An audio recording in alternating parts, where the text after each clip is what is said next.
লাশ ফেলবে, সন্ত্রাসী কার্যক্রম করবে, চাঁদাবাজি করবে, ধমক দিয়ে দোকানের শাটার ফেলে দিবে, ছুরি দিয়ে রাতে মানুষকে আঘাত করবে, রক্তাক্ত করবে, আর ভোটের দিন ভোট পেয়ে যাবে।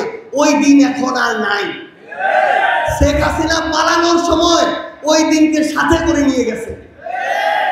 এখন যেই মানুষ কারো দ্বারা নির্যাতিত হবে, নিপীড়িত হবে, শোষণের শিকার হবে, ওই মানুষ ওই ভোটের দিন ব্যালট বাক্সে তার বিরুদ্ধে ভোট দিয়ে তার মুখে প্রথম জুতার বাড়িটা মারবে। আমরা হয় জনগণের প্রতিনিধিত্ব করে সরকারি দল হিসেবে সংসদে থাকব, অথবা শক্তিশালী বিরোধী দল হব।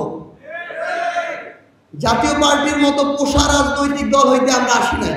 আওয়ামী লীগ বা তার যে কোনো অঙ্গ সংগঠনে পোস্টেড ছিল এমন কেউ এনসিপির কোনো আহ্বায়ক কমিটিতে থাকতে পারবে না।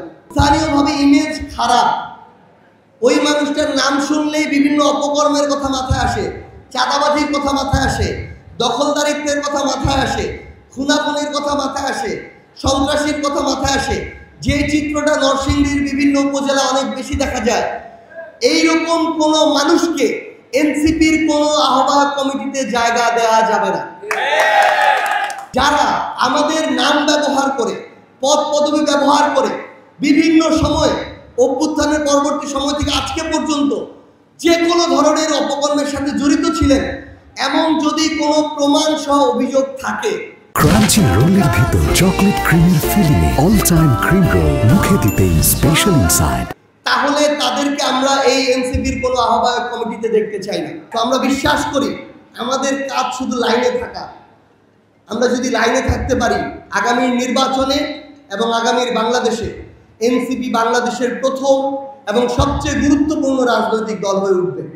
আপনাদের কাছে আমরা এইটুকু আহ্বান জানাই এবং আমরা বিশ্বাস করি যে বাংলাদেশের রাজনৈতিক অঙ্গনে গুরুত্বপূর্ণ 5টি জেলার একটি হিসেবে নরসিংদী তাদের জায়গা থেকে এনসিপির ঘাঁটি হয়ে উঠবে।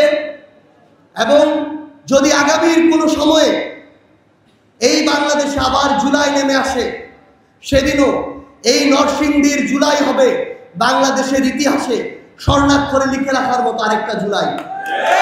আগামীর বাংলাদেশে আওয়ামী লীগ প্রশ্নে এবং ভারতীয় আধিপত্যবাদ প্রশ্নে বিএনপি এবং জামায়াত এককভাবে নেতৃত্ব দিতে পারবে না। এখানে এনসিপি আবশ্যক।